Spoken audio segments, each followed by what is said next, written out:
আসসালামু আলাইকুম।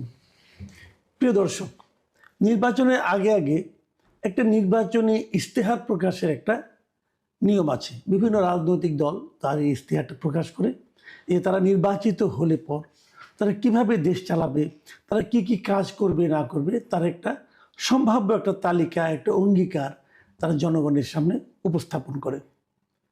এর মধ্যে আমরা দেখেছি এনসিপি তাদের নির্বাচনী ইশতেহার ঘোষণা করেছে। জামায়াতে ইসলামও গতকাল রাতে একটা 5 তারকা হোটেলে তাদের নির্বাচনী ইশতেহার ঘোষণা করেছে।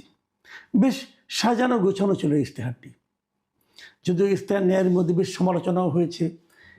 আমি একটা খুব ইন্টারেস্টিং একটা সমালোচনা দেখলাম প্রথম আলো পত্রিকায়। আমার কাছে এই সমালোচনাটা বেশ খেটে খুঁটে করা হয়েছে আর কি। মিস্টার নাদিম মাহমুদ নামে একজন গবেষক, উনি দেশের বাইরে থাকেন, উনি এই সমালোচনাটা করেছেন। এটা একটু আপনাদের বলি সমালোচনাটা কেমন ছিল। সেখানে উনি দেখিয়েছেন যে ওখানে বেশ কয়েকটা অধ্যায় জামাতে ইসলামের, যেমন স্বাস্থ্য, পরিবার কল্যাণ, তারপরে আপনার মৎস্য প্রাণী সম্পদ, তারপরে আপনার মানব সম্পদ ও জনজীবনের মৌলিক উন্নয়ন পঞ্চম ভাগে যেটা ছিল, তারপরে শিক্ষা ব্যবস্থা, স্বাস্থ্য, পরিবার কল্যাণ, তারপরে সমাজ কল্যাণ, এই সমস্ত যে অধ্যায়গুলো আছে সেই ইশতেহারে, সেই অধ্যায়গুলোর শুরুতে যে ছবিগুলি ব্যবহার তারা করেছে জামাত ইসলাম, সেই ছবিগুলোর যে কটা আমি বললাম, এই সব কয়টার ছবি তারা ভারতীয় বিভিন্ন প্রকাশিত ম্যাগাজিন থেকে নিয়েছে। ভারতের কোনো না কোনো অনুষ্ঠানে এরকম একটা ছবি হয়েছিল, ভারতের কোনো না কোনো অনুষ্ঠানের যে সুভেনির ছিল সেখানে এই ছবিগুলি ব্যবহার করা হয়েছিল। ওনারা এগুলো কোনো ধরনের আপনার তথ্যসূত্র এবং কৃতজ্ঞতা প্রকাশ করা ছাড়াই এগুলি তারা এখানে ছাপিয়েছে। এটা এক ধরনের চর্যবৃত্তি আপনি বলতে পারেন, এক ধরনের চুরি করেছে। নিজেদের ইশতেহার প্রকাশের সময় এই ধরনের চুরি তাদের কেন করতে হলো, এটা আমার কাছে বোধগম্য নয়। এবং এখানে প্রত্যেকটা জায়গায় যেখানে নারীর ছবি আছে, একটাতে দেখা যাচ্ছে একজন লেডি ডাক্তার একজন নারীর একটা বাচ্চা মেয়েরকে স্টেথোস্কোপ দিয়ে দেখছেন, এবং তারপরে আরেক জায়গায় দেখা যাচ্ছে যে গার্মেন্টস শ্রমিকরা কাজ করছেন। যে নারীর যে ছবিগুলি দেখা আছে, জামাতের যারা লিডার আছেন, মহিলা লিডার, নারী লিডার, এবং জামাত যেহেতু পর্দা প্রথায় বিশ্বাস করে তারা পর্দা দিয়ে চলে, কিন্তু এখানে হিজাব ছাড়াই নারীদের ছবিও দেখলাম। ওখানে যেভাবে ছিল ভারতের ওই ছবিটাতে, তারা হুবহু সেটা এখানে জাস্ট মেরে দিয়েছে। তো এটা জামাতের এক ধরনের দীনতা, আমি মনে করব দৈন্য একটা ব্যাপার। দরকার ছিল না তো, আমাদের দেশে তো এরকম তাদের দিয়ে ছবি তুলতো, হিজাব পরা, বোরকা পরা, এই ধরনের পর্দানশীল মহিলাদের ছবি হিসেবে দেওয়া যেতে পারত। তো আধুনিকতাও করবেন, আবার পর্দার কথাও বলবেন, এটা কেমন? তো এই জায়গাটাতে আমার মনে হয়েছে যে খুবই একটা তারা প্রকাশগত একটা দুর্বলতা তারা দেখিয়েছে। এটা আমি বললাম যে আজকে আমি প্রথম আলোতে পড়লাম, চোখে পড়লো, এই জন্য পড়লাম। ওরা একদম খুঁজে খুঁজে বের করেছে ছবিগুলো, আমি দেখেছি, আমার কাছে একটু খটকে লেগেছিল, কিন্তু কোথার থেকে চুরি করেছে, কোথার থেকে নিয়েছে, এটা তার আমি আসলে বুঝতে পারিনি।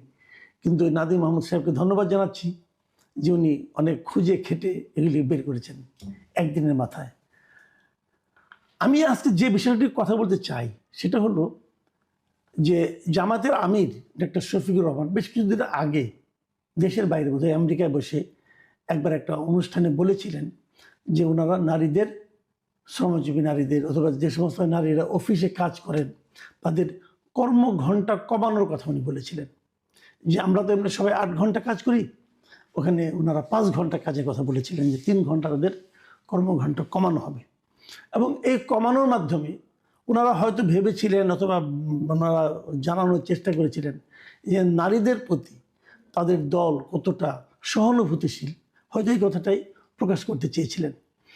তবে সেখানে বিতর্ক হয়েছে, অনেকে বলেছে, আমিও বলেছি, যে ওনারা যে কর্মঘণ্টা কমাচ্ছেন, ওনাদের কাছে কি কোনো নারী এ পর্যন্ত কখনো কোনো প্রক্রিয়ায় এই আবেদন করেছে যে আমাদের কর্মঘণ্টা কমিয়ে দিন? এটা একদিক দিয়ে উনি হয়তো একটা লজিক দেখানোর চেষ্টা করেছেন যে নারীরা তো ঘরেও কাজ করে, আবার বাইরেও যদি সমানই কাজ করে তাহলে কেমন চলবে?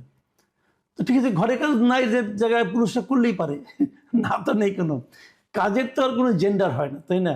মনে করেন ভাত খাওয়ার পর আপনি প্লেটটা ধুবেন, নারীকেই ধুতে হবে এমন তো আমাদের এই দেশে একটা প্র্যাকটিস কিন্তু আছে। দেখবেন যে স্বামী স্ত্রী দুইজনেই চাকরি করে, হয়তো এমন আছে যে একই অফিসে চাকরি করে, ব্যাংকে হয়তো একসঙ্গেই চাকরি করেন, দুজনে একসঙ্গে যান, একসঙ্গে ফিরেন।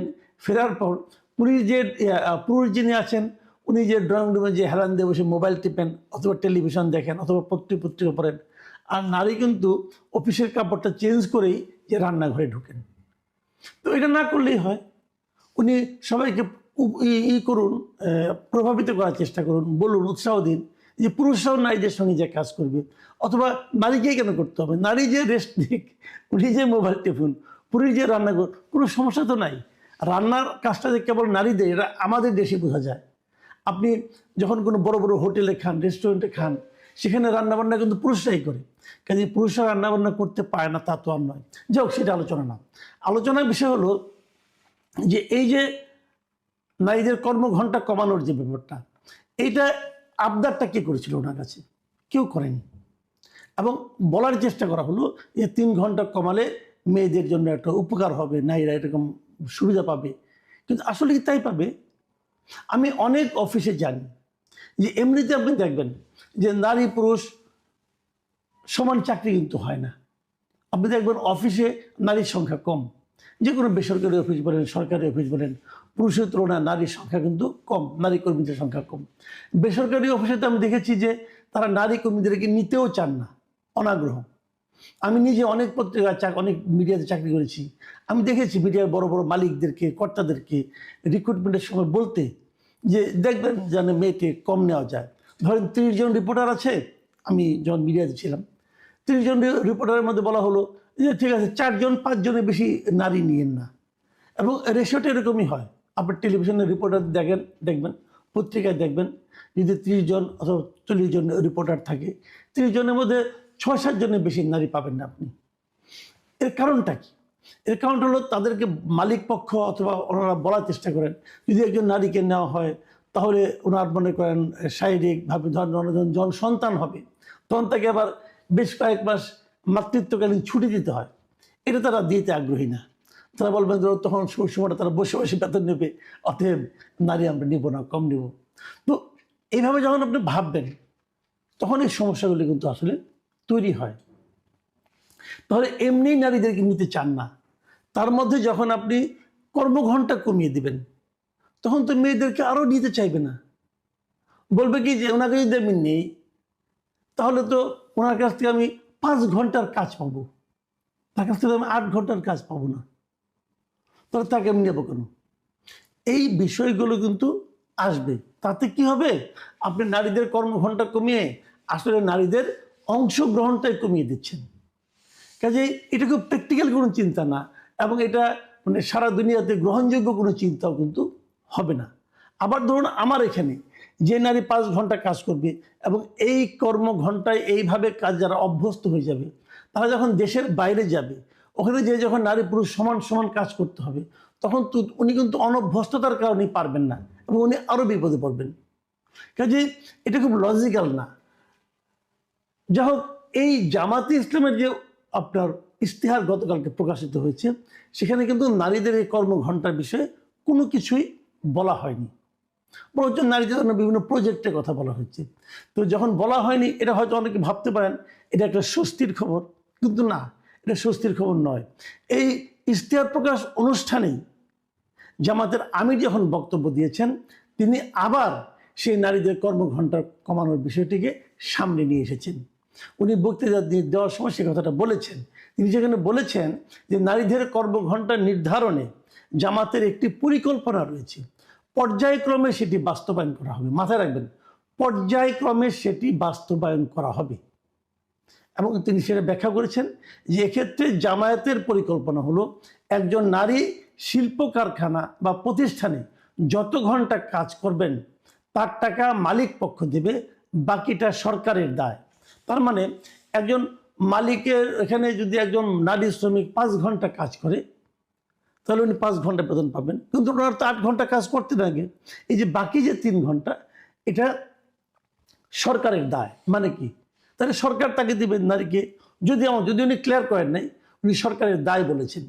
ধরলাম সরকারি এটা নারীটাকে আরও 3 ঘন্টা টাকা দিলেন, তাহলে নারীটা হয়তো চলে গেল, কিন্তু এর মাধ্যমে ওই প্রতিষ্ঠান কি নারী শ্রমিক নেওয়ার জন্য আগ্রহী হবে?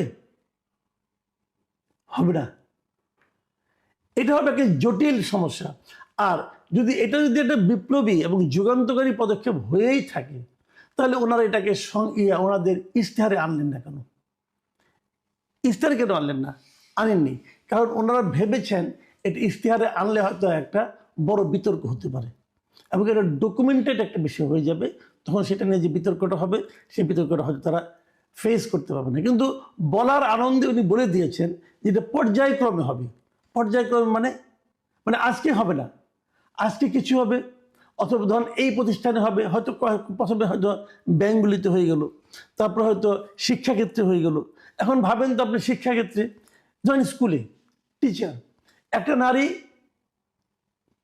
5 ঘন্টা পরে চলে গেল, তাহলে স্কুলের কি হবে? যারা স্টুডেন্ট তাদের কি হবে? ওখানে যারা নারী শিক্ষার্থী তারাও কি কম পড়বে? তারাও কি 5 ঘন্টা পড়বে? ঘটনাটা কি হবে তাহলে? তাহলে যদি তারা 8 ঘন্টা পড়ে, তাহলে পুরুষ শিক্ষকদের উপর চাপ বেশি পড়বে না? স্কুল কীভাবে চলবে? তো এই যে ইমব্যালেন্সটা, এটা কীভাবে থামাবেন আমি জানি না। আমার ধারণা কি জানেন, এগুলো নিয়ে খুব একটা গবেষণা হয়নি। ওনারা গবেষণা না করেই কেবল কমন সেন্স থেকে এ ধরনের কিছু কথা বলে দিয়েছেন। এবং যে কথাটা আমি বারবার বলি যে কমন সেন্স দিয়ে বড় কাজ করা যায় না। কমন সেন্স অবশ্যই গুরুত্বপূর্ণ, কিন্তু আপনি যখন রাষ্ট্রীয় কোনো একটা সিদ্ধান্ত নেবেন, সমাজের জন্য যখন একটা দীর্ঘস্থায়ী সিদ্ধান্তে যাবেন, তখন কমন সেন্সের উপর নির্ভর করেন না। ডাক্তার শফিকুর রহমান আমার ধারণা সেই কাজটাই করেছেন, এবং হয়তো ওনার মনে এটা আছে। উনি হয়তো দলকে খাওয়াতে পারছেন কিনা জানি না, তাহলে উনি বারবার ওটা আবার বলছেন কেন? এবং এটার মধ্যে আমি একটা অভিসন্ধিও দেখি। অনেকে হয়তো বলবেন যে কি অভিসন্ধি? অভিসন্ধিটা এই ধরনের যে নারীদের ব্যাপারে ওনাদের যে দৃষ্টিভঙ্গিটা, এটা আলাদা করে ওনাদেরকে প্রকাশ করতে হচ্ছে, এবং এই প্রকাশ করার মাধ্যমে ওনারা নারীর উপকারের পরিবর্তে নারীদেরকে আরও বেশি ক্ষতিগ্রস্ত করার মতো পদক্ষেপ হয়তো যাবেন। কারণ নারীরা নেতৃত্বে আসতে পারবেন না, ওনারা নারীদেরকে মনোনয়ন দেবেন না, যেটা নাকি কয়েকদিন আগে জুলাই সনদে ওনারা স্বাক্ষর করে আসছেন যে ওনারা নির্বাচনে 5% নারীকে মনোনয়ন দেবেন। নারীদেরকে ওনারা মনোনয়ন দেবেন না, নারীদেরকে ওনারা